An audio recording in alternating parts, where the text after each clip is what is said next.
Good evening, everyone, and good afternoon to Professor Wimmer. Welcome to yet another interaction hosted by Caucus, the discussion forum of Hindu College, University of Delhi.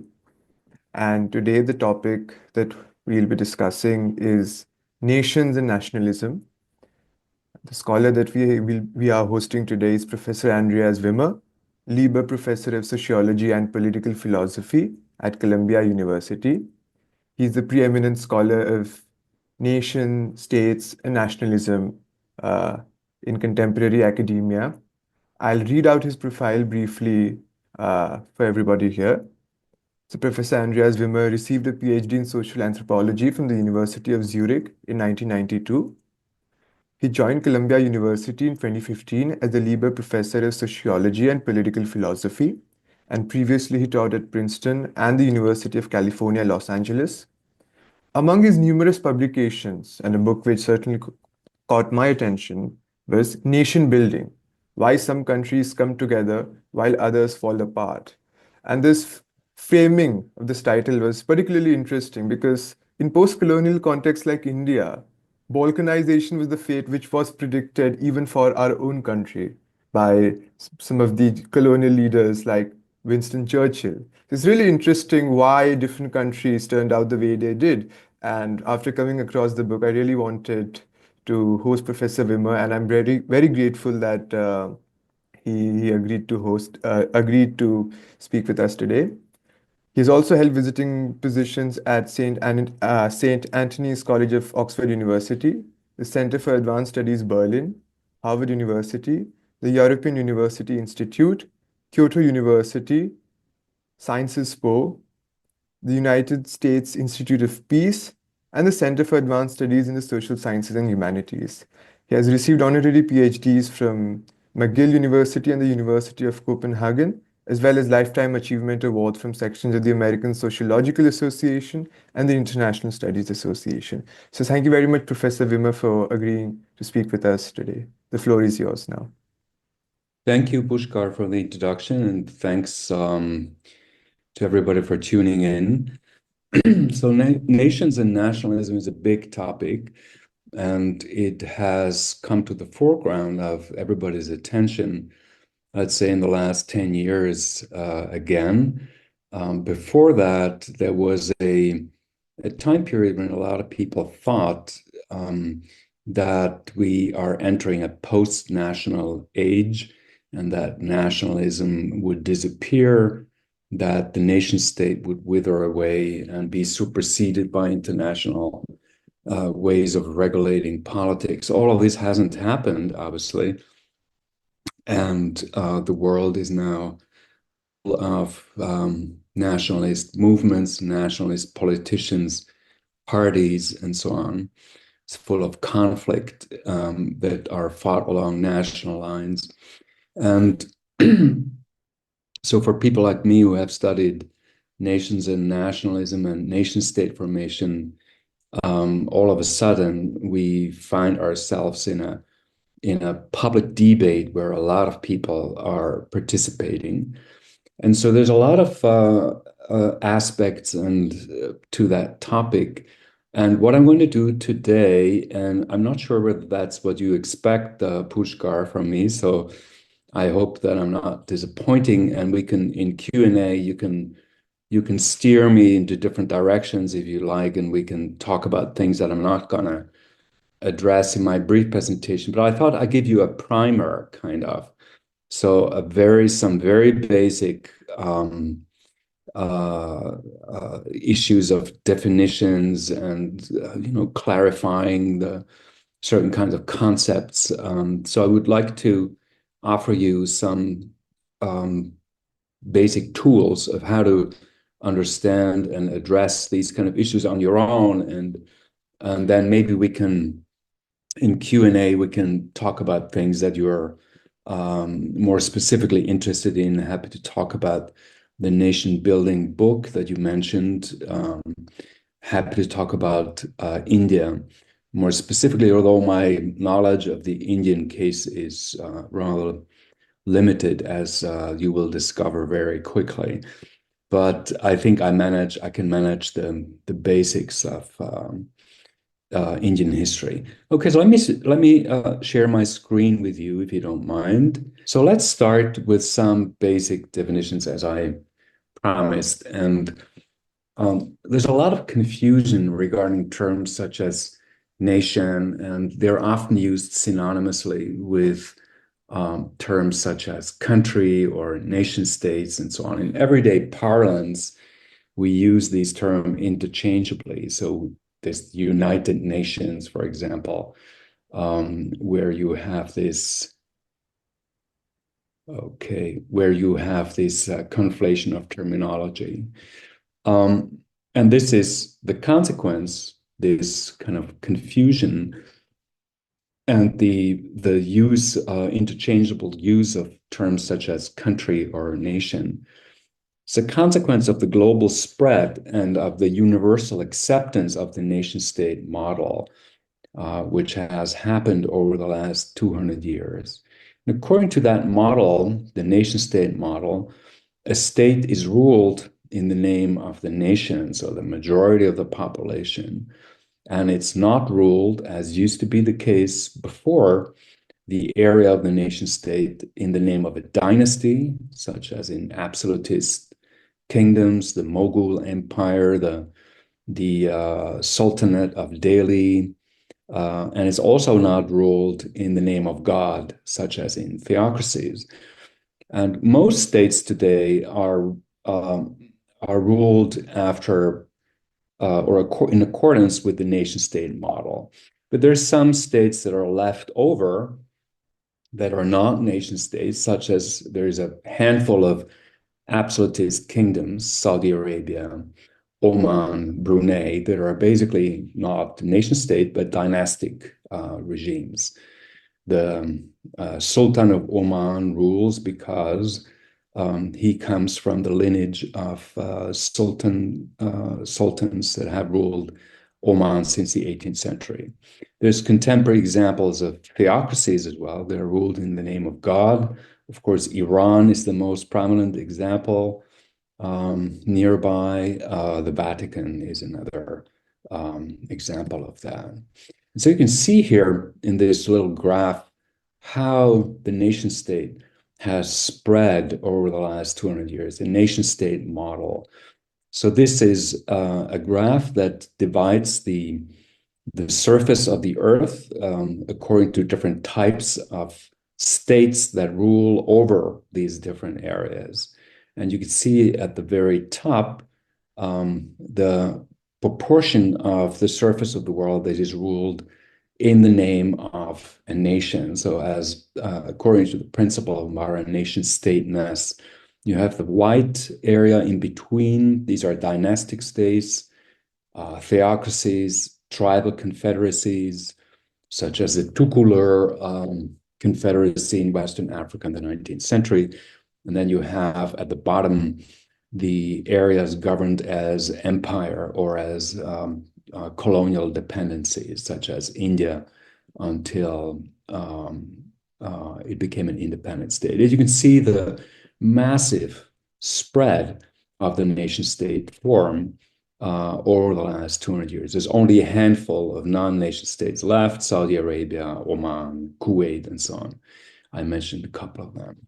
And as a consequence of this historical development, in everyday language, talking about nations has become a synonym of talking about countries or talking about modern states. And conceptually, however, we have to distinguish state from nation.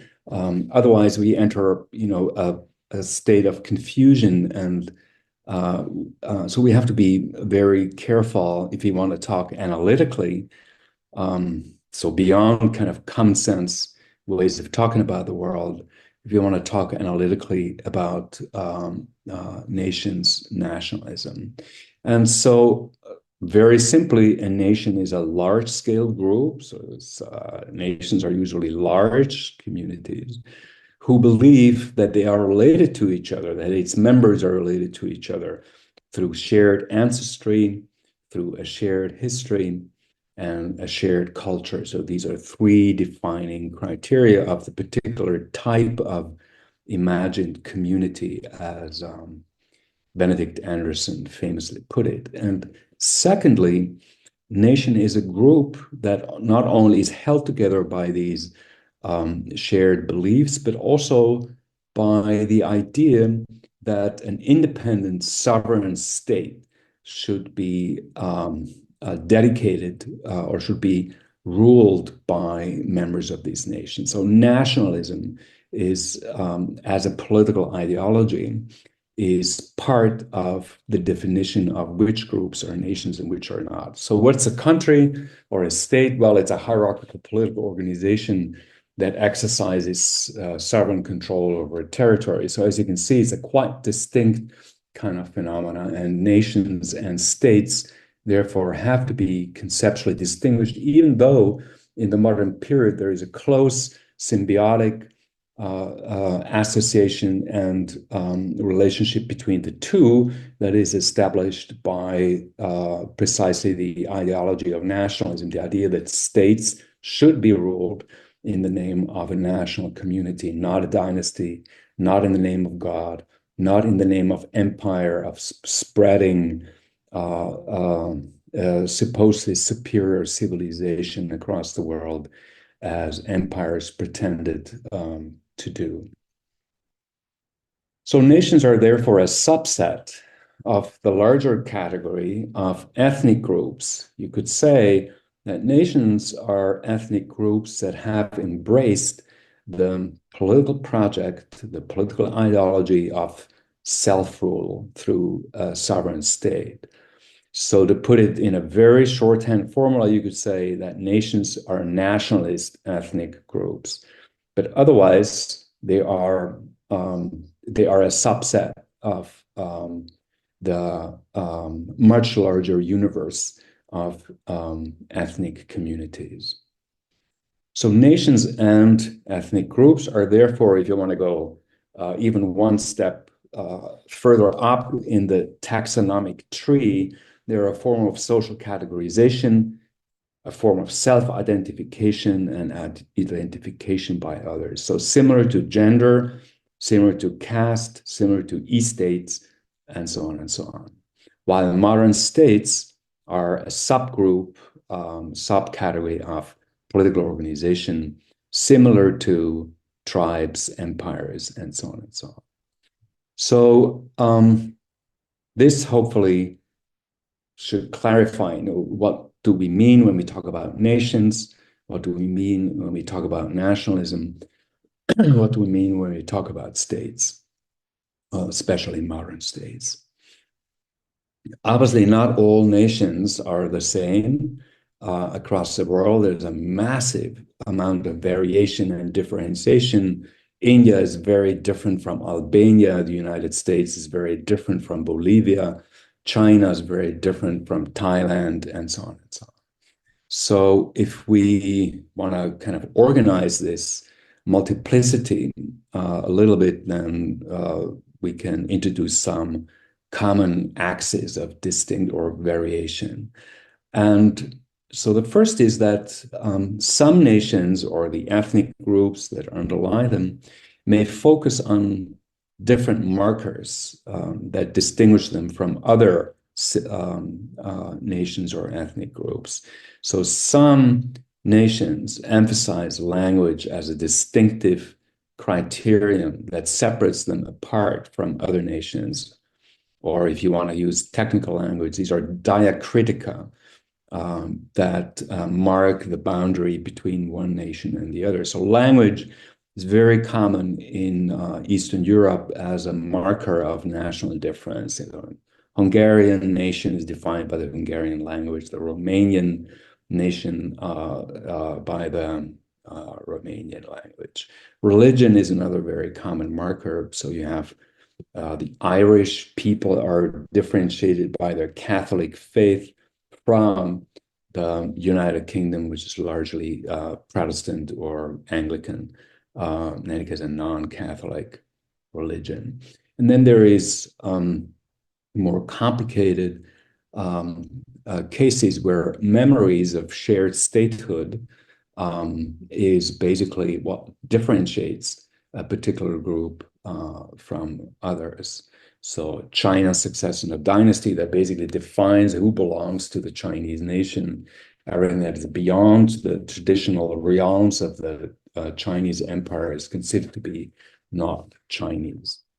And then there's, of course, mixtures. In India, you have a combination of number 2 and number 3. Then there is another axis of differentiation that you could call different levels of nationness, meaning the degree to which members of an ethnic group or a nation embrace the nationalist project, embrace the idea and support the project of independent statehood, and therefore identify with this nationalist project.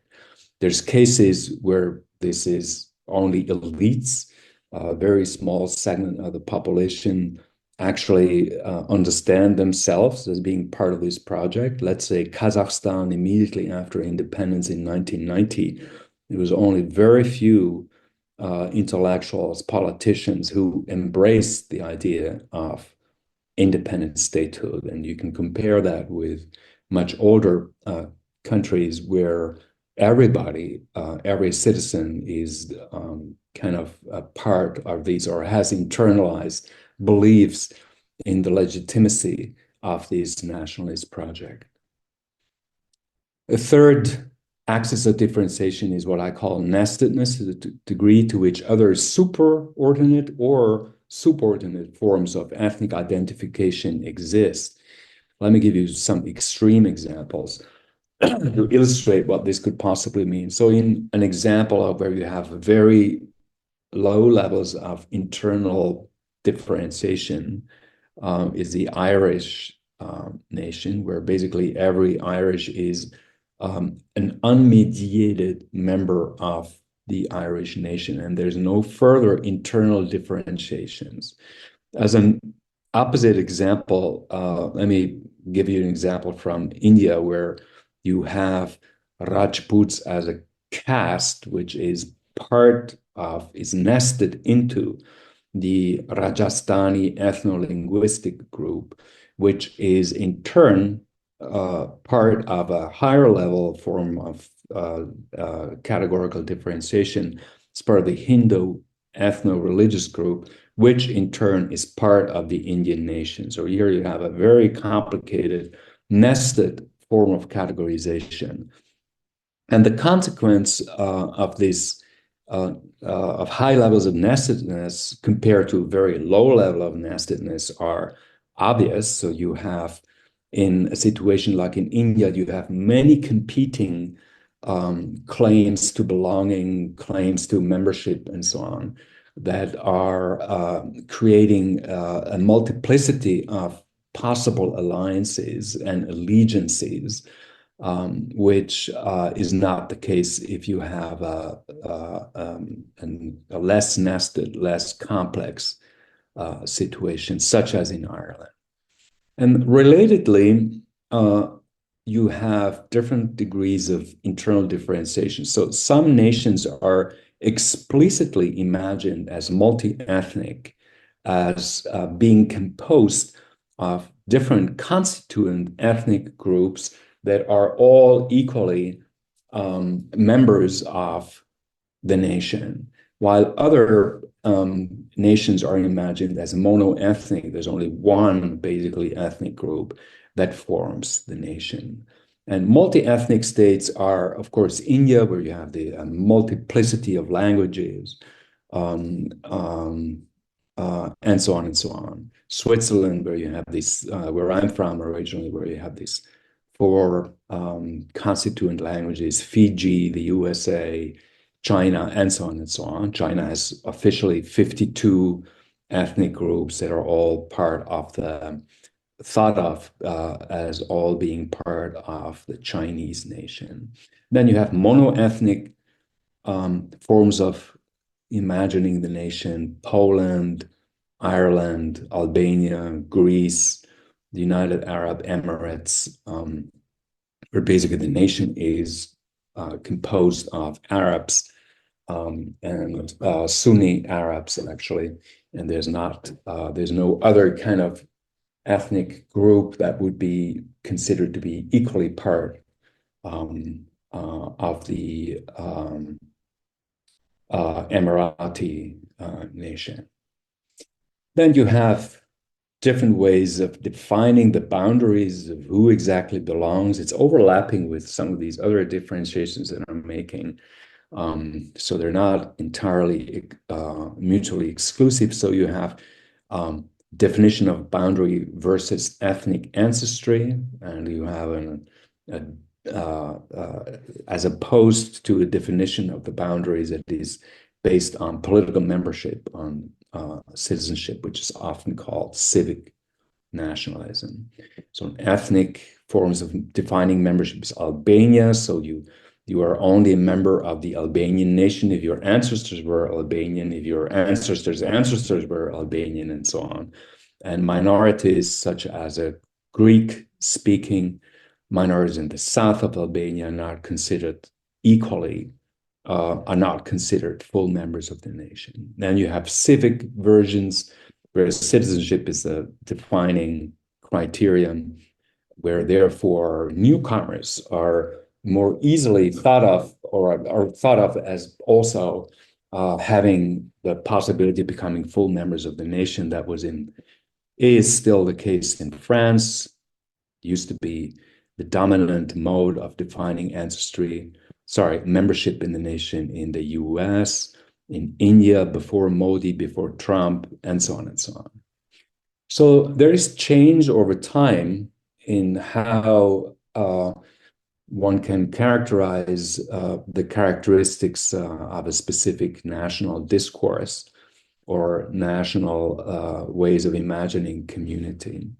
So some nations with low nationness, where very few people believe in the nationalist project, become more nation-like, so higher levels of nationness, as it were, as this national identifications and identifications with nationalist projects are spreading. Some nations start as ethnic and then end up becoming more civic over time. That's the case of Germany in the last couple of decades, as you can, as evidenced by changes in citizenship laws that are now much more, that make access to German citizenship much easier than before. Some nations start as civic, as famously is the case of India, and then end up moving towards a more ethnic definition of who really counts as a full legitimate member of the nation. And that's obviously the case of India in the last 20 years. Some internally differentiated nations, so that had sub-national ethnic categories, become less differentiated through processes of assimilation into the majority. That's the case in France, where all sub-national ethnic linguistic language-based forms of identification have disappeared over time, have become largely irrelevant. That's also the case outside of Europe. You can go to Botswana, and you have very similar processes unfolding there. So why is that? Why do we have change over time of how where a particular national narrative or a form of identification is situated in this multidimensional space of variation? So I suggest that we look at this from a political sociology or political science point of view, and we see this as the consequence of a change in the power configuration. Who is dominant, who is marginal, who is able to project its own visions of society as the normal, generally accepted ones. And so a change in the configuration of power between actors that propose different variants, ethnic versus civic, more differentiated ones versus less differentiated ones.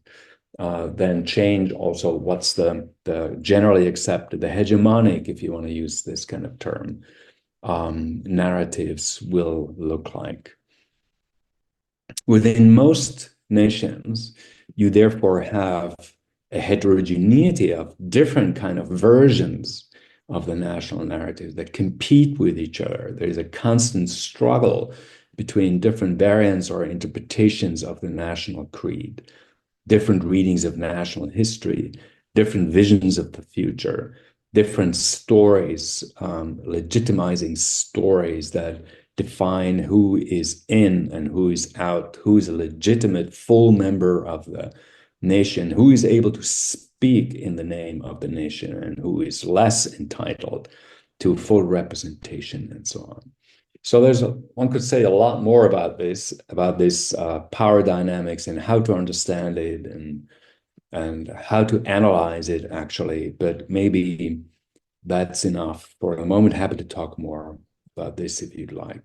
So let me now talk about nationalism. After having gone through this kind of preliminary definitional and basic empirical kind of features of nations. So to repeat, nationalism is a political ideology. So it comes with an ideal of how the political world should look like. And the ideal is very simple. It says basically that every nation should have its own state. So self-rule is the mantra around which nationalist ideologies draw their circles. So from the late 18th century onwards, so nationalism is relatively new, historically speaking. It's only been around for 250 years, and it hasn't really existed before that. It's not on the screen, but let me open a little bracket, because for many nationalists, this statement is simply wrong. But I would like to insist that it's actually historically accurate. And what nationalists often do, nationalist history writers, nationalist historians, they project the idea of the nation and the existence of national consciousness back into history, often over thousands of years, into time periods where the common man and woman, common people, did not actually embrace, or very often haven't even heard of, these nationalist narratives. So that's at least, it's the modernist school in the study of nations and nationalism. As you just heard, I'm a firm believer and ardent defender of this particular view. So in any case, from the 18th century onward, we observe the spread of nationalism as a new kind of political ideology across the world. And more intellectuals, politicians pick it up, demand self-rule for their own nation, leading to waves of nation-state creation over the last 200, 250 years. Every time that a major empire breaks up and nationalists manage to establish a new nation-state, you have such an uptick, you have a wave of new nation-states, new states that are governed according to a nationalist logic. And here is a little graph that shows you that over the long run, again, since 1816. So the end of the Napoleonic Wars, so you have the first empire to break up is the Spanish Empire. So we have a series of nation-state creations in that part of the world from the early 1820s onwards. And you have a next wave when the Habsburg and parts of the Romanov Empire in Eastern Europe fall apart. You have the 1950s, 40s, 50s wave where British Asia, including, of course, India and parts of the Middle East, become independent. You have the large wave in the 1960s, French and British Africa, and so on and so on. So that's the story of a lot of actual political history over the last 250 years. So how did nationalism spread? How did it become rooted in almost every corner of the world? And maybe I should have started this presentation with something that I'm going to say now, which is that nationalism is, of course, the politically most successful ideology in the history of the modern world. It's the only uncontested and massively consequential political ideology of the modern period. All kinds of other political ideologies that we also have seen spreading have had their days and disappeared. Communism is basically gone. Liberalism had its heyday in the middle of the 19th century. In the early 20th century is also being transformed in many parts of the world, and so on and so on. And okay, so how did nationalism spread? If you want to know more about that, I just published in the American Journal of Sociology an article about that. So there's a lot of empirical details. If you're interested in social sciences, hardcore social science data and statistics and so on, so you can find it there. So here I'm just giving you the gist of it in a very short summary.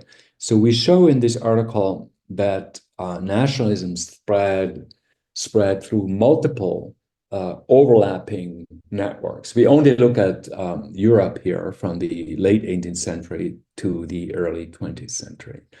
So overlapping networks, personal contacts between people, between intellectuals, between writers.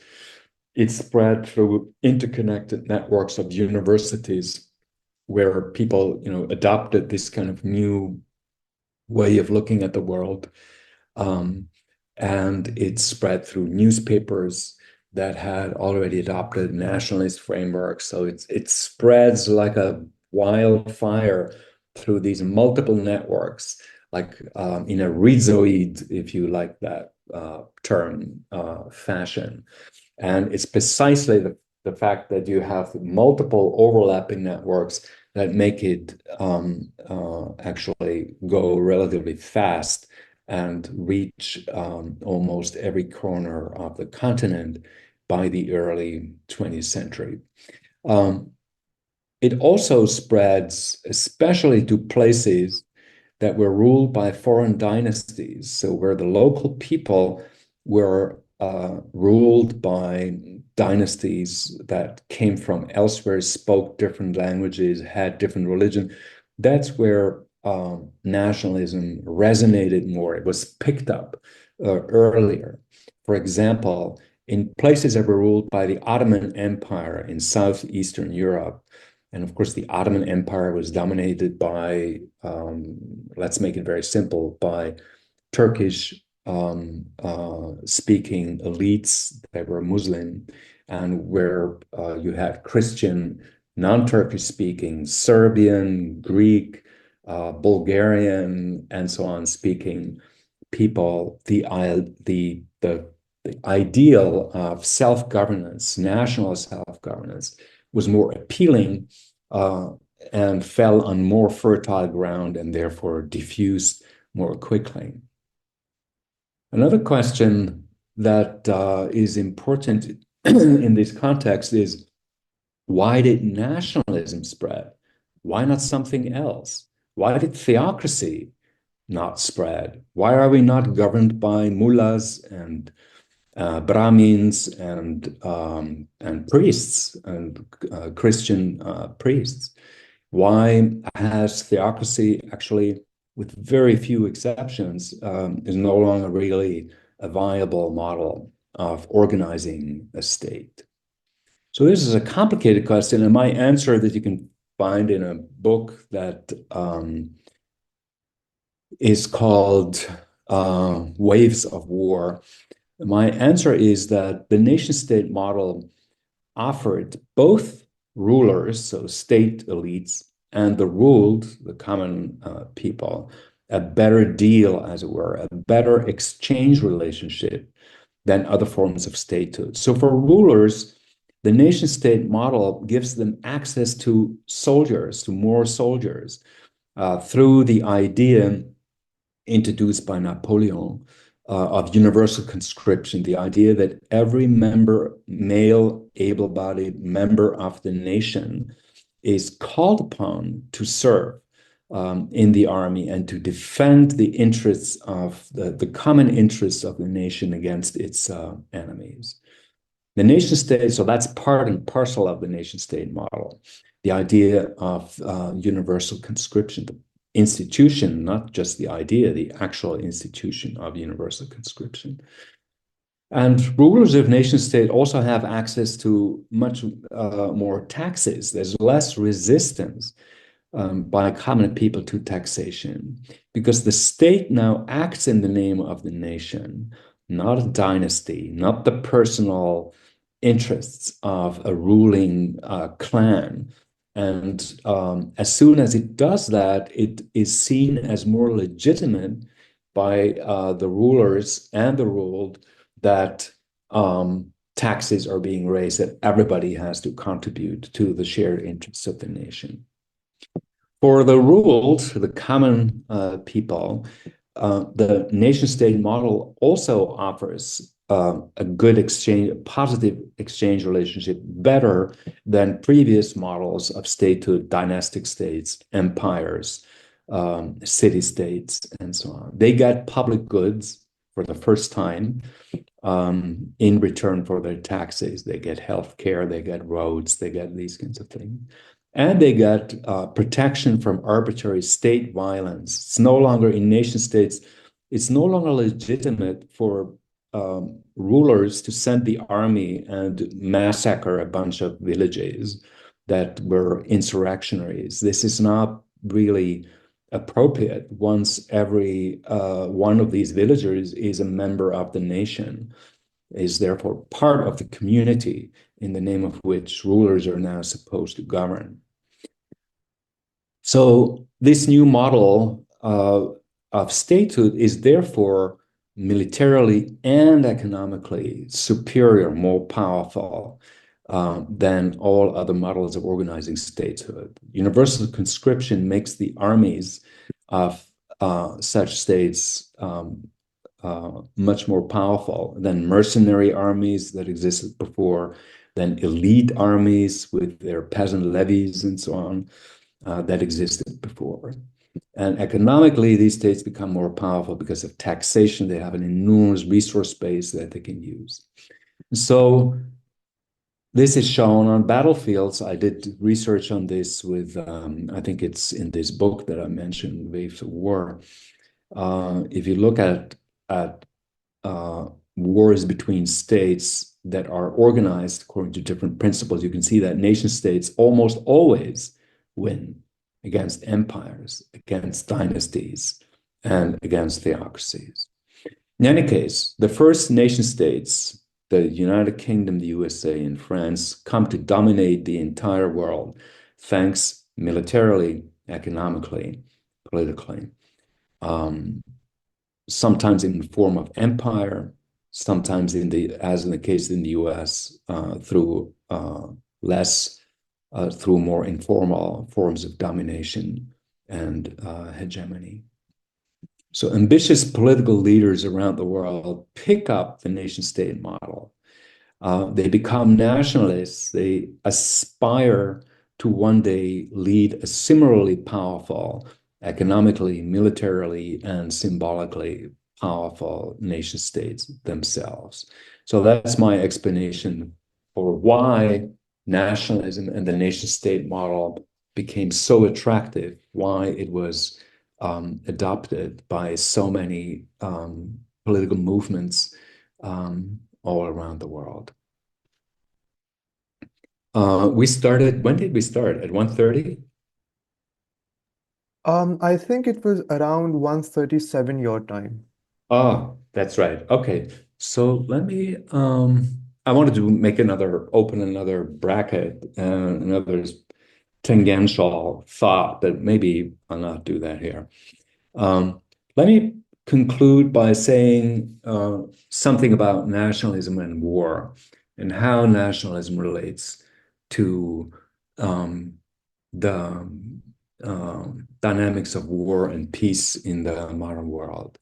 And I'm arguing that, and I think I've shown empirically, that this global spread of the nation-state model across the world is a war-prone process. And this is largely overlooked by standard approaches of war and peace, especially in political science, in both international relations and in comparative politics. I argue and show empirically that the creation of new nation states, these waves of nation state creation that swept across the world over the last 250 years, is actually one of the most important causes of war in the modern world. So why is that? How is nationalism linked to war? So we have to distinguish between different phases in this process. So nationalists start to oppose foreign rule by empires. They fight for the realization of their own nation states. And often this escalates, especially if empires are reluctant or resistant to grant independence to their former imperial dependencies. This often results in secessionist wars of independence. And the continent where this was most pronounced, most clear, was in the Americas, both North and South America, where each and every country fought a violent, often protracted, years-long independence war against Spain and the UK.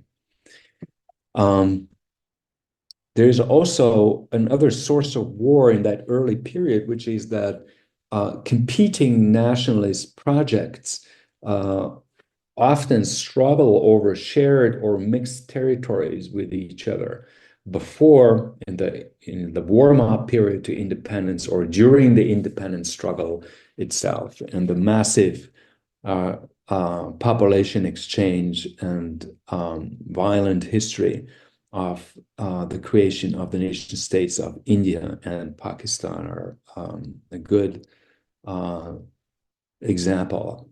But you find this dynamic in so the struggle of competing nationalist project over a mixed population, or even sometimes over the same territory. You find that all over the world, in the Balkans in the 1920s, in the 1910s. You find it in many parts of the global South in the 1950s and 60s.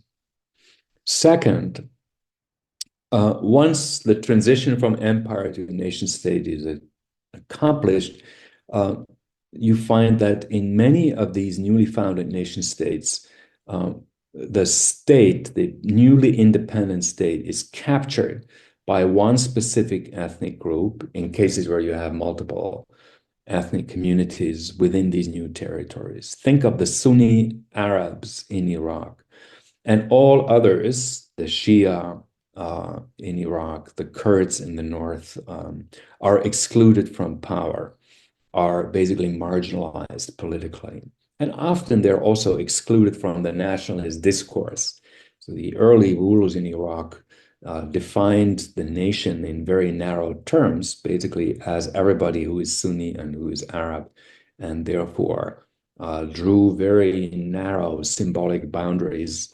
Sunni Arabs are not even the majority of the population in the way how they imagined the new community. And this, again, violates nationalist principles of self-rule for Kurds and for Shia in newly independent Iraq. The state that is dominated by Sunni Arabs is not representing them.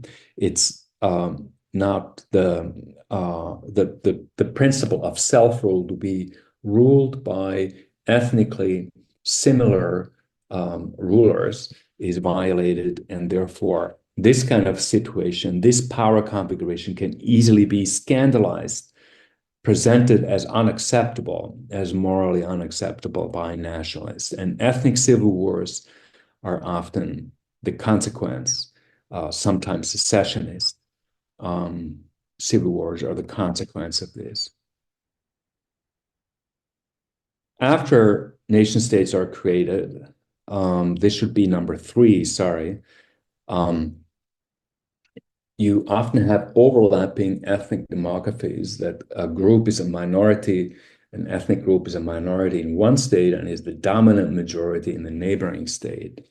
And this leads neighboring states to then start to meddle into each other's affairs to protect the co-nationals across the border from second-class citizenship, and or to redraw boundaries. And interstate wars, wars between states in these areas of overlapping demographies are the consequence. And I think that we can discuss that. Maybe you have different views of that. The current Russia-Ukraine war are an example of exactly this dynamic. And you can again see this dynamic in many, many different parts of the world over the last, you can see during the First World War in Eastern Europe, during the Second World War in Eastern Europe, during the Balkan Wars. You can see it in the Yugoslav wars of the 1990s, and so on and so on. So let's look at some empirics. So is there any support for this idea that through these 3 distinct channels, nation states, the formation of nation states out of empire increases the likelihood of war? And I'm going to just end with my presentation with the following graph. That is, I think, pretty cool. And so here you have, again, all territories of the world. So it's basically representing the entirety of the globe. The units of observation are today's countries that are treated as stable units of observation throughout the entire time period, going back to 1816. So there is a Ghana in 1816, although obviously the country Ghana didn't exist. There's India in 1816, although India did not exist, at least in the current boundaries, in 1816, and so on. And then you have kind of a developmental time that is rolling here from left to right. So you have decades before the transition from empire to nation state. So the line here, can you see this arrow? So this line here is the year of the transition to independent nation statehood. So in India, that's 1848. In Belgium, that's 1831. In Mexico, that's 1821. In Ghana, that's 1958. In Lithuania, this is 1991, and so on and so on. And you can see here that, in line with my argument, there is a wave of conflict and war that is associated with this process of the transition from nation state, from empire to nation state. So you have a massive increase in the war probability from an average of about 1% here before to about 4%, so a 4-fold increase immediately before the transition, and then the conflict probability remains high all the way to about 140 years here of independent statehood when it recedes to a baseline probability. Happy to talk more about this. I have some evidence that these are indeed secessionist wars here. These are indeed ethnic civil wars here after the nation state has been created, and indeed interstate wars as kind of predicted by my stylized historical model. Okay, thank you for your patience. Thank you so much, sir, for such an elaborate presentation. Before we start, I've jotted down a lot of questions while listening to your presentation. Could you let us know how much time do you think you have? We'll accordingly discuss those many questions. How much more time do you think you have? Maybe at half an hour, and if need be, we can go longer also. I All mean, right, sir. Let's aim at half an hour. So to everyone else who is in the meeting, you may leave your questions in the chat box, or I'll give a dedicated window of a few minutes towards the end where you can verbally ask in case you'd like to verbally ask your question. All right. So one thing that I noticed in your presentation was when you discussed uh, the age-old dispute between whether nations are recent or primordialist models, and you stated how you cite with the more recent origins for nations and for nationalism as a political movement. Now, this is the debate that we have heard about quite a bit, certainly, but often, at least our impression has been that the academic consensus is geared towards a more recent origins for nations, even though the primordialist model is sort of mentioned in passing in the literature review. Why do you think the primordialist model, or what were the major features that propelled the primordialist model to gain the currency that it did for when it reigned in academia? What were the features that led to its rise?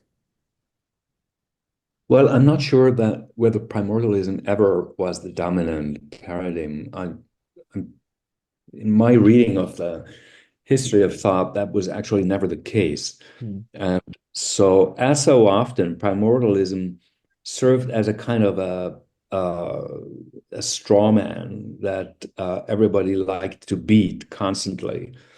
It's like a dead horse that is being beaten over and over and over again.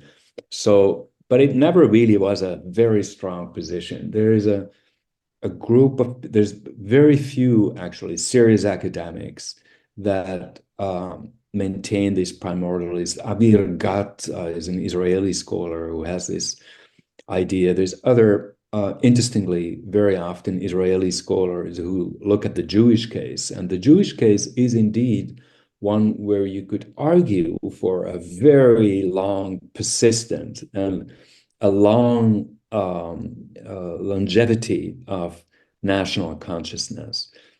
But even in the Jewish case, one could really question or whether in the, let's say, medieval diaspora Jewish community, this was really a national consciousness, or whether it was more a religious diaspora consciousness without a real political project attached of regaining independent statehood attached to it.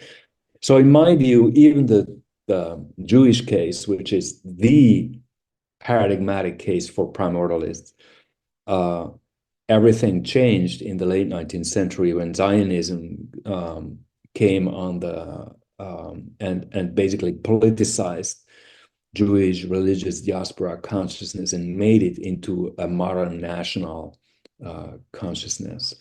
So I think primordialism is very widespread among lay people who are not professional historians or sociologists or political scientists. And so that's why, so most people, if you go on the street and you ask them, well, what about the Indian nation? They will say, oh, it existed for thousands of years.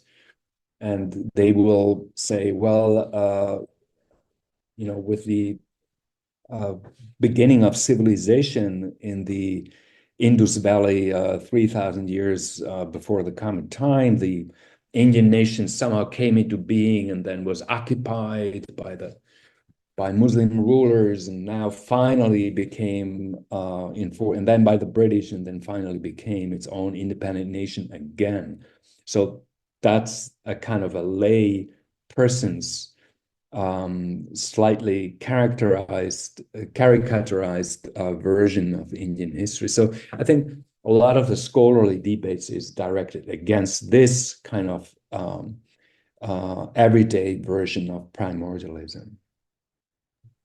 I agree, sir, that primordialism in its technical sense certainly was never dominant or um, accepted as a valid paradigm by academia. But while reading about the scholarship in India, uh, about, let's say, the historical scholarship, not the political science scholarship, since I'm a history student, a lot of the assumptions of um, a continuity stretching over millennia is implicit in the way people write about, let's say, the period up to the Delhi Sultanate, or then the period up until the British Raj gained dominance. And this, at least to me, seems geared towards a very teleological sense of history writing. So you didn't have a nation yet, but you had ingredients which were sort of mutating towards the emergence of emergence of a nation. And even amongst scholars who otherwise we would not accuse of having any communal sentiment. So not quite primordialist in the sense of a nation having existed, but not a nation, but the ethnic groups or the religious groups as such already having existed. Are there similar instances, let's say, in the case of the other parts of the old world that you have come across, other than, say, the Jewish case that you mentioned? Oh, yes. So what you're describing is what I have called in some publications a long time ago, methodological nationalism. So it's Mhm. basically reading history backwards and looking for signs in the deep past of what is going to come in the future. And so looking for traces of continuity and looking for elements that kind of pre-configure more recent historical developments, such as national independence. So that's an intellectual habitus that you find all over the world. So until very recently, almost every history writing was national history. It was the history of the Finns, the history of Hungarians, the history of China, the history of India. And of course, that is really thinking backwards because let's say, in the year 800, there was no such thing as India, obviously. It was a series of competing, relatively small states with different religious orientations. Some of them were still Buddhist, some of them, and so on and so on. And so if you look at the year 800, there is not much that would let you think of that these conglomerates of different states with different religious and geographical orientations, some oriented towards the Northwest, some oriented towards the East and Southeast Asia, and so on, would ever become something like a country or an independent nation state. So this kind of shall we say, bias of reading the history backwards is very widespread. So you have it, as I said, it's basically the standard way of how history operated until very recently. So now there's counter movements against that. So people look at branches in the historical forks, looks at branching in the historical roads not taking that, but branchings that would have been plausible. Um, so, and associated with that is the methodological principle to only take serious and only take as empirically real what the contemporaries knew and what the contemporaries, so 8th century Indian rulers in these various multiplicity of states, what they saw as a possibility for the future. And if you take this, it's a radically disciplining approach, then I think there's very little left of this kind of teleological ways of understanding history oriented towards the goal of eventual national independence. Agreed, sir. I mean, it's really refreshing to see such anachronisms being weeded out. I think this also answered another question that I had about were nations inevitable in some sense? So I'll let that slide by. But I noticed another issue, and that's sort of related to the question, one question that we received in the chat box. It's an antecedent query. Um, I was reading Eric Hobsbawm a while back on and his views on nationalism. And at least to me, it seems like he ascribes a very bottom-up approach to the entire phenomenon, with, say, the emergence of a national consciousness among the masses, uh, rather than, let's say, an elite-driven or a top-down approach to nationalism. In your presentation though, and in your works, I've seen that you have highlighted the symbiotic nature of the entire enterprise. Um, to what extent do you think is there any bias towards whether the movement was more elite-led or bottom-driven when you look at the history of those periods? So I think nationalism never emanates really from the bottom up. Like most modern political movements, the initiators were elites, were intellectuals. Sometimes these are of relatively modest backgrounds. It might be school teachers, it might be monks, it might be, but they're intellectuals, they're professional thinkers. And so I don't know of a single case of a nationalism that would kind of bubble up from the peasants um, or some tribes people or something like that. Unlike some other movements, some religious millenarist movement, they might be truly bottom up and have leadership that comes from the common people, from peasants, from uh, town dwellers, from artisans, and so on. But nationalism is not one of these movements. So I think that we have to understand why elites pick up nationalist doctrines, and then how and under which conditions the doctrine then diffuses downwards into the general public. Under which conditions do peasants start to believe in the nationalist narrative and start to see themselves as Indians and not as inhabitants of this specific Rajasthani village and this caste, which is what basically was the horizon of identification for most people beforehand. So that's an interesting and largely unanswered, at least not systematically answered question. How do nationalist narratives trickle down, and under which conditions nationalist movements become mass movements and correspondingly powerful? Not sure whether that answered your question, maybe tangentially so. It's true that, at least in terms of the origins, nationalism was indeed an elite-led movement. But I think where Hobsbawm was coming from was not in terms of the origins, but in the way the movement was eventually structured in terms of mass participation. And when it comes to the eventual trajectory of nationalism, to what length would you say then that it was still an elite-dominated movement as opposed to, let's say, a subaltern uh, phenomenon? Yes, if you only use these terms, it, then in most of the cases that I know, it was dominated by elites, intellectuals, politicians, and so on. Often, nationalist movements were then joined by people who basically didn't have so much identification with the nationalist project, but they were simply in favor of more autonomy at the village or at the tribal level. So very often you have early, popular joiners of nationalist movements that are basically against any state.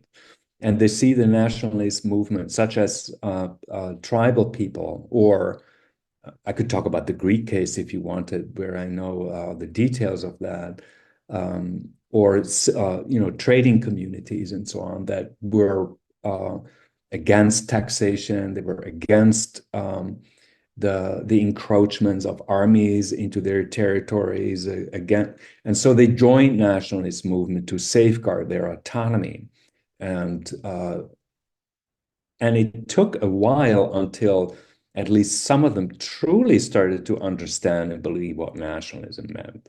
So a lot of the subaltern, to use this term, popular participation in nationalist movement was actually for slightly different reasons and motivations than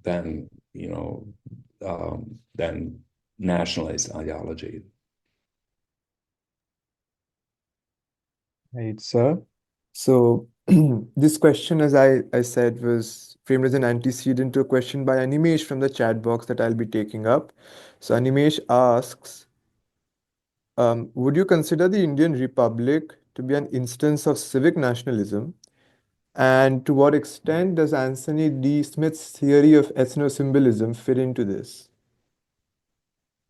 Well, it depends on which periods we're talking about, right? So the early days of India, of the independence movement, the Congress-dominated movement, and then the early decades of the independent state were definitely would be characterized as a case of civic nationalism. It's actually one of the most famous cases of civic nationalism.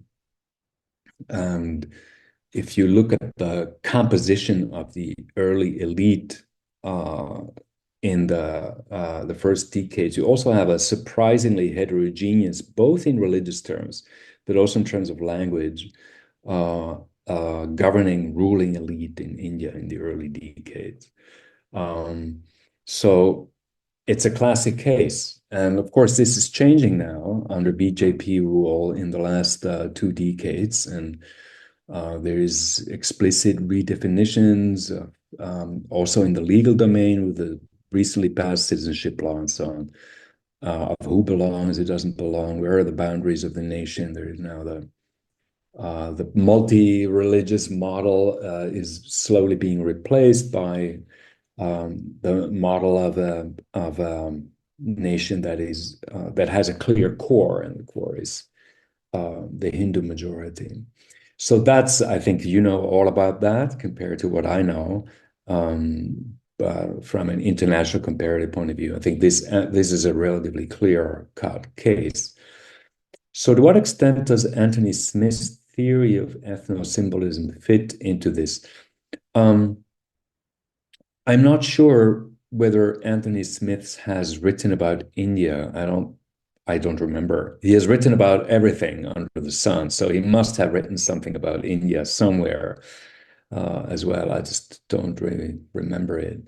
But I think it would be a relatively hard case for him because according to his theory, there should be an ethnic tradition, and that probably the question would be then which one? Uh, because India is such a massively diverse country. So, but let's assume, just for the sake of the argument, let's just take Hinduism as the ethnic group that, according to Smith, would be the core of the nation. And so we would have to find some tales um, in Hinduism that could then be kind of simply modernized and transformed into a nationalist narrative. But I actually think this would be very hard to show. I mean, in Hinduism, Hinduism doesn't really have an explicit political doctrine in the same way that, let's say, Confucianism has it. And as far as I know, so the step from Hindu texts, the classic texts, um, from there to modern nationalist, Indian nationalist doctrines as they were developed in the late 19th century, to draw a kind of a line of continuity between these two, I think would be extraordinarily difficult to do. But I wonder what you think, including Animesh or Pushkar, what do you think about that? Right, it's true that there is an immense amount of heterogeneity in what went on to be constructed, or I should say construed as Hinduism in the 19th century.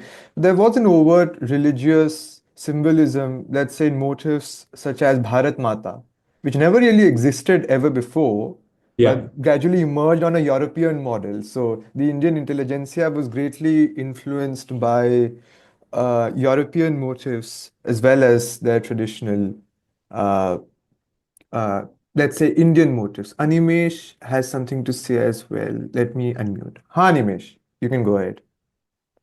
Hi, sir. So, when I mentioned the ethnosymbolism point, what I meant to say is that I think part of the theory is also that there is a certain degree of symbolism that comes along with the nation, right? Some things that you just associate with the nation over a period of time.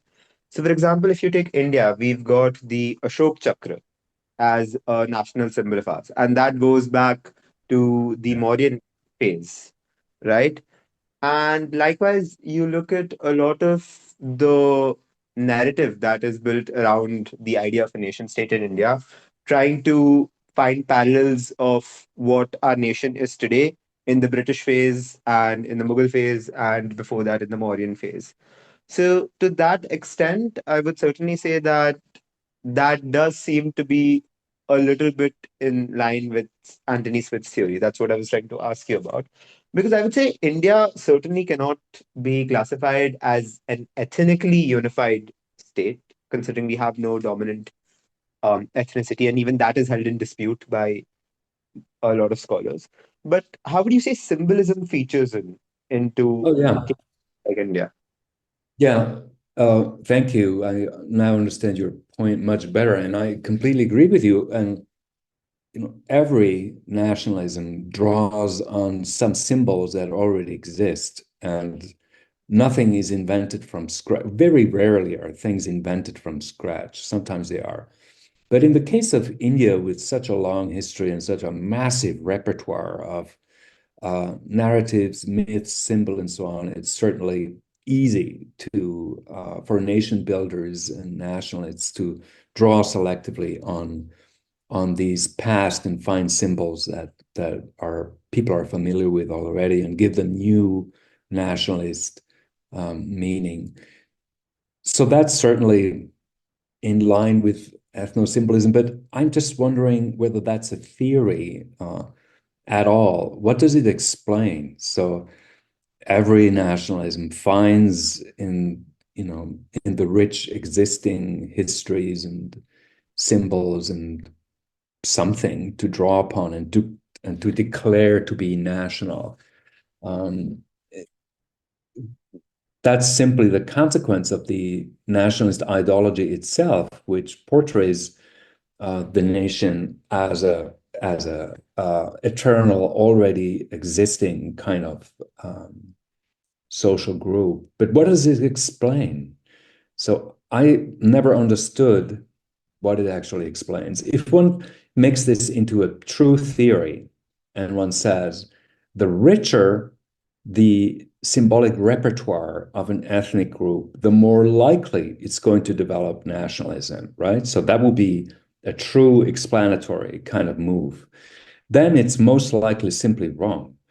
And so let's take the case of India. It's probably one of the countries with the richest cultural heritage, most diverse, extremely, with a long written tradition that goes back 4,000 years. So it has one of the deepest repertoires of symbolic material. But nationalism came relatively late, I would say, comparatively speaking. And in my own country, Switzerland has an extraordinarily poor symbolic repertoire. It's basically, tiny. It doesn't have a grand tradition. It doesn't have a literary tradition on its own. It doesn't have a religion on its own. It doesn't have, libraries and libraries of texts written thousands of years ago. It was very early. Nationalism came very early. So I haven't done this and I don't know how one could do it, but I just picked anecdotally two cases that contradict hard interpretation of Anthony Smith. But I'm very convinced if one would do it systematically, measure the symbolic richness of materials, repertoires that are available, and relate it to, for example, the timing of the development of nationalist movement or the strength of nationalist, the resonance of nationalist movement, I'm pretty sure one wouldn't find much. Thank you so much, sir. So, but to some extent, one would say that at least the fact that India had a coherent national movement despite diversity in, let's say, languages and other cultural features. Other than, let's say, the material reality of colonial oppression, which was certainly common to most groups, other than maybe comprador classes, uh, the the fact that there were certain common Hindu motifs which cut across regions and their languages provided some sort of a, let's say, sustenance to the movement, which may have started off due to, let's say, economic reasons or the reality of colonial oppression. So in post-colonial, let's say in colonized countries with an immense amount of heterogeneity, do you think ethno-symbolism would be, let's say, more valid than the cases that you have cited? Well, I'm not sure. Again, the Indian cultural repertoire and historic repertoire is extraordinarily diverse, and you can draw all kinds of connections that go beyond the current state of India. I mean, if you follow the Muslim Mughal lines, then you have connections to Central Asia, to Afghanistan, and so on and so on. If you follow the southern lines, you have connections to Sri Lanka and connections to all over Southeast Asia. So one could imagine an alternative history where South India and Southeast Asia become a nation state, where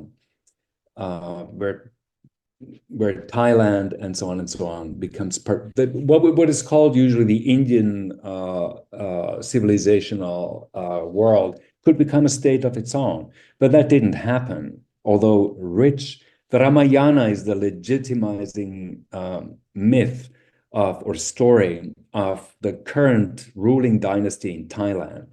And it was the legitimizing myth of the Angkor Wat before its destruction in neighboring Cambodia. So one could easily imagine a modern nation state built on this heritage that includes South India and Southeast Asia to emerge. But it hasn't happened. So I think we have to look at other elements that explain why these kind of groups of people band together and look for similarities, find common symbols, and so on, rather than other groups that also could do that, also have shared symbols, shared stories, and so on, but they don't do that. And in the case of India, like in so many other post-colonial states, I think that and that's Antony, sorry, not Anthony Smith, Benedict Anderson kind of story. The fact that there was a common political container, the British colony, provided a kind of a shared orientation for everybody in that colonial state towards each other and towards the dominant metropolitan powers. And within this kind of container, you had organizational infrastructures, Congress Party, most importantly, that provided, had local chapters everywhere across caste groups, across language groups, and so on. So it's a relatively fine-spun organizational network that the Indian independence movement built around Congress that then kind of provided the organizational glue to lead people into a shared nationalist project. So I think the structures of networks of political alliances is the better explanation of where the boundaries of nations are drawn than cultural or symbolic similarities and differences. Thank you so much, sir. And the mention of structural networks really gels in with this question by Shubh Mathur, who asks, Good afternoon, Professor. Thank you for your time so far. And as a sociology undergraduate, it has been thoroughly engrossing. I was particularly interested by your comments on how we are no longer ruled by religious classes. And based on that, he asks, one, what are your opinions on the assertions of subaltern scholars who laid down that the origin of India as a nation state or as a nation was much different from that of other places? And two, what would your opinions be on caste-based discrimination, which still persists in the case of accumulation of capital? So, how do these impinge upon the state of the Indian nation state and potential future developments? Interesting. So I'm not sure I understand the first one. What are subaltern scholars? Maybe you can help me a little bit to understand this better. What do subaltern scholars say? How is India different than everywhere else? Right, okay. Well, based on my reading of some of the subaltern scholars, um, they essentially divided the national movement into two different strands.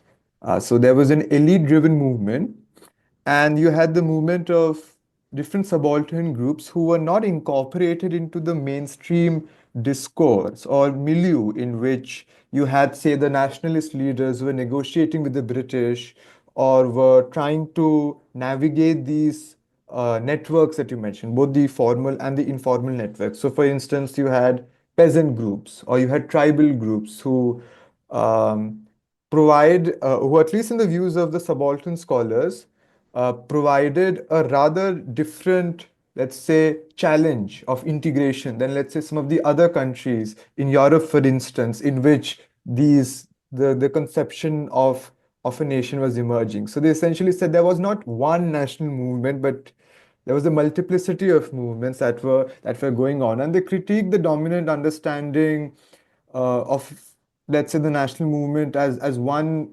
strand. Uh, let's say, from the side of both the nationalists as well as the colonialist scholars, because both of them agreed that it was, uh, let's say, a single movement, but the colonialists simply ascribed an exclusively elite character to it, and the nationalists considered it a homogeneous movement, but a broad-ranging movement.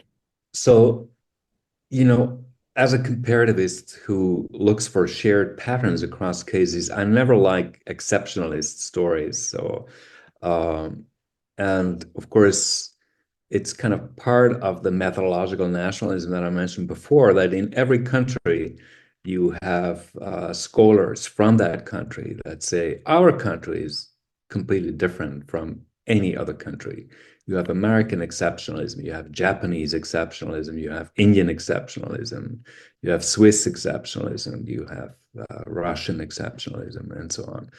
So I'm always very skeptical towards this. Every country is obviously unique, but I think the patterns that they share with others usually are quite important. And so I'm now responding to Pushkar's interpretation of the subaltern point. So was there heterogeneity in the national movement that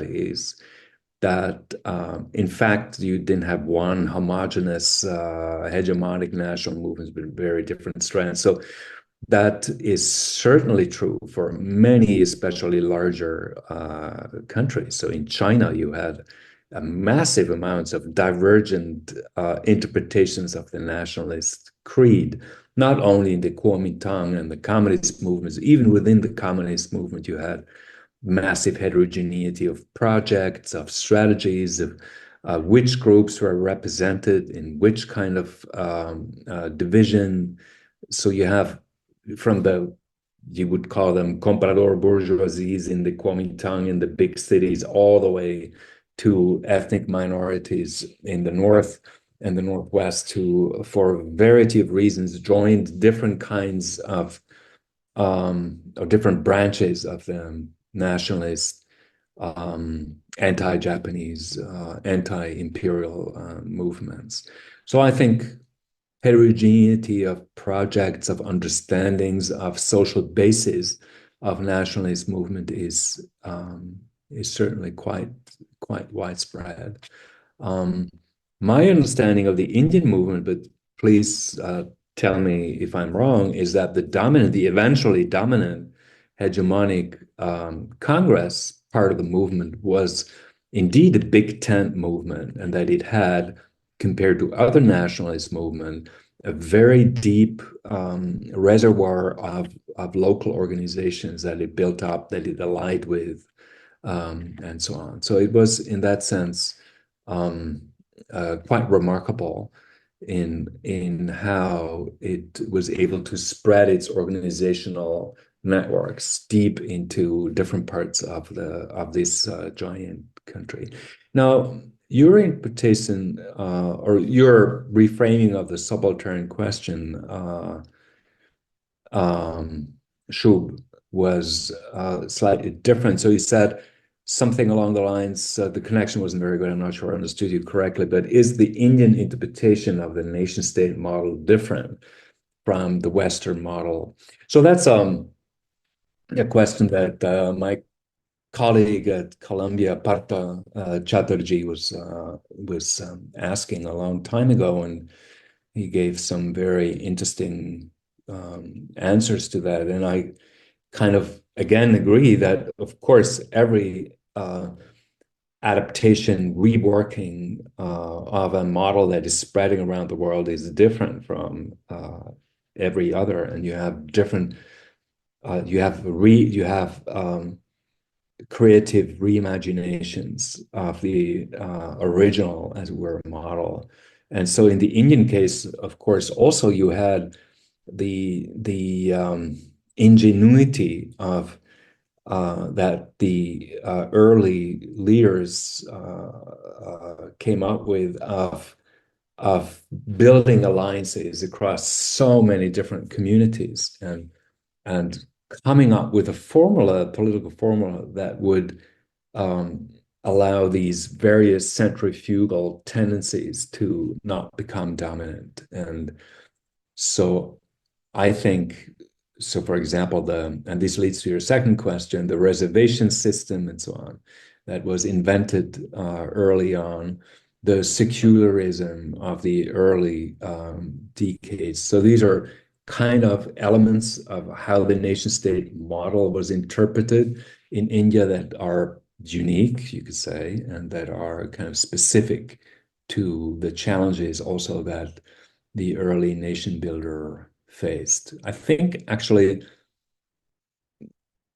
well, that's a tangential, but I think that affirmative action, or reservations as you call it in India, was invented in the Soviet Union. And I am pretty sure that in India, the model was, they looked also northwards towards Soviet Union when they came up with the reservation system, but applied it to a completely different situation and a different question than the Soviets did with their nationality policies.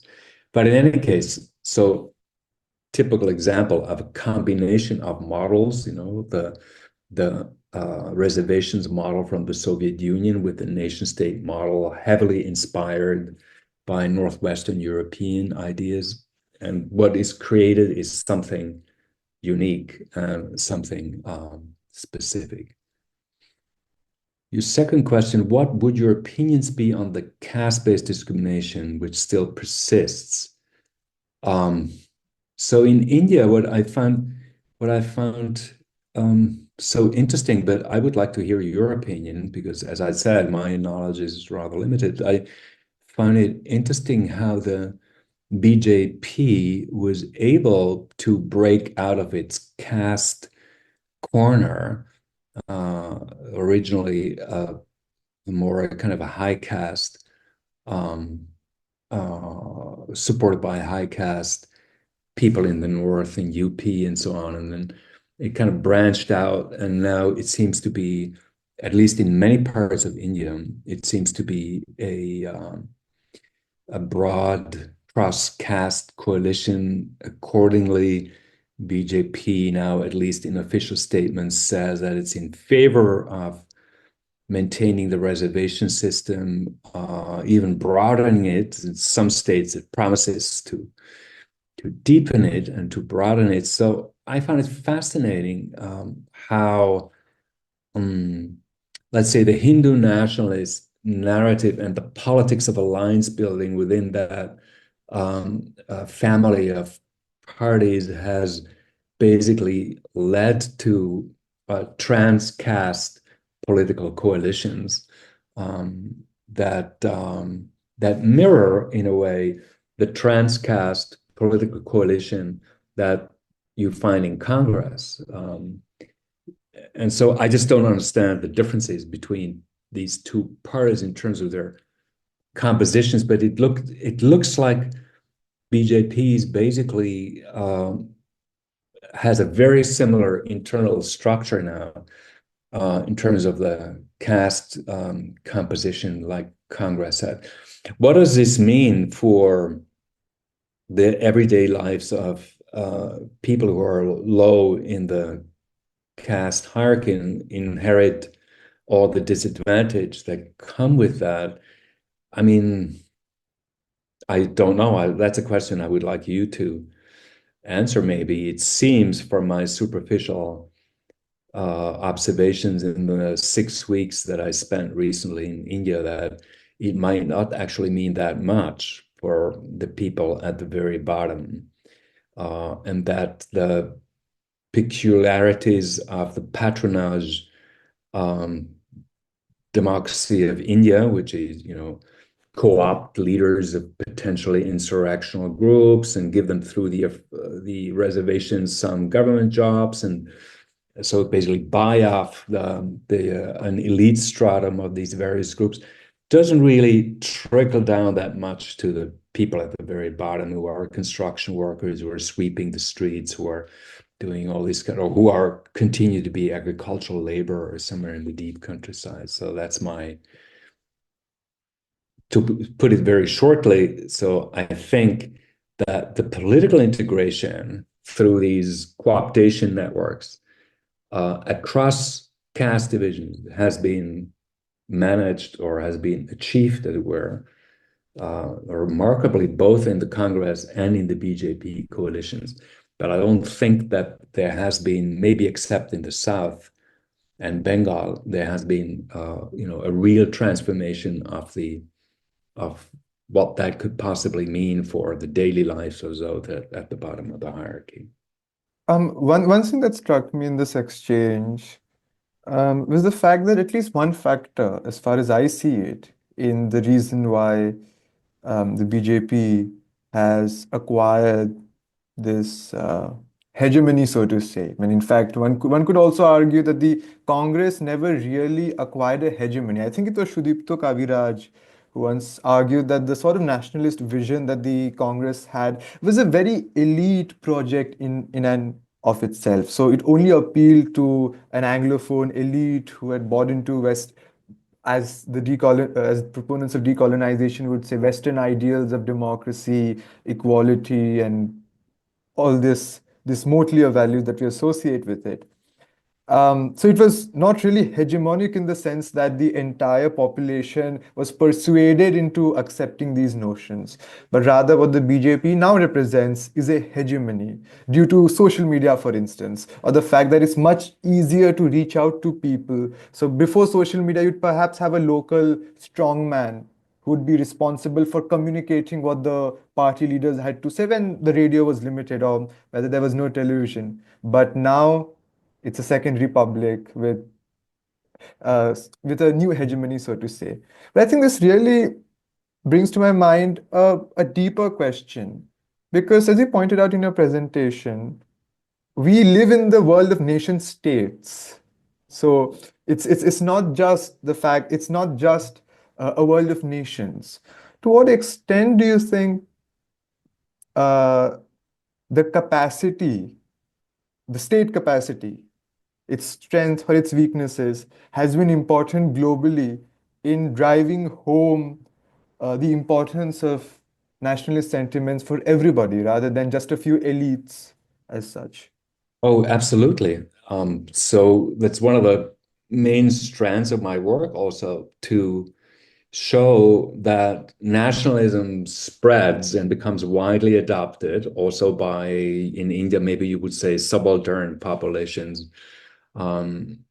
Once the state has the capacity, and if the state has the capacity to provide public goods and other kinds of services to the public at large and become relevant in the daily lives for people. And if more and more people, including subaltern segments of the population, are entering in a meaningful exchange relationship with the state, if they get something back for their political support, for their vote, if they get something back for sending their sons to the army and so on, then you will have a stronger, deeper identification of people with the national project. And so the fact that we see so much increase in nationalism around the world has to do also with the increasing capacity of states to become relevant in the everyday lives of their citizens. So that's, I think, an important facet of the overall dynamic. And maybe we can end on this note, because I'm sorry, but I have to go soon. It's also interesting to note that there is no alternative on the horizon. So there is no other model of how to organize politics on a larger scale than the nation-state model. You know, there was this period when people were thinking, oh, the UN, and there's going to be a whole layer of transnational governance structure that will make the nation state less relevant. Everybody was looking to the European Union and say, that's the model of the future. Then there's also the people who said, we have to go below the nation state. Cities are actually the places where the future of governance and politics are happening, and cities are increasingly autonomous and doing their own thing. Hong Kong was the model for people believing in this, or Singapore and the big cities in other cities like New Delhi and so on. And I think all of these visions and hopes actually have evaporated, I think. And we are really left with the nation-state model. There's no other way of imagining politics on a large scale in the contemporary world. And for people like me, that's not surprising, but of course, and I want to end with this, nothing lasts forever. So if we imagine the world in 250 years, so even you guys who are young will be dead by then, most likely. The world will look very different from what it is today. Look back 250 years. Nobody could have imagined that we will live in a world of nation states 250 years ago. And so quite likely in 250 years, we're going to be living in a completely different, in a world that is differently organized politically, where the idea of the nation and nationalism will most likely not play any other role than just being a historical echo of the past age of nation states. So it's late in India. So if you go to bed sometime soon, think about that before you fall asleep. How could the world look like? It's a very interesting question, I think. That's indeed a wonderful note to end on. Thank you so much for your time. And yes, I'm sure all of us will ponder about that question as we go to bed tonight. Well, thank you very much. I enjoyed it very thoroughly. Thank you. Yeah. Thank you, sir. Goodbye.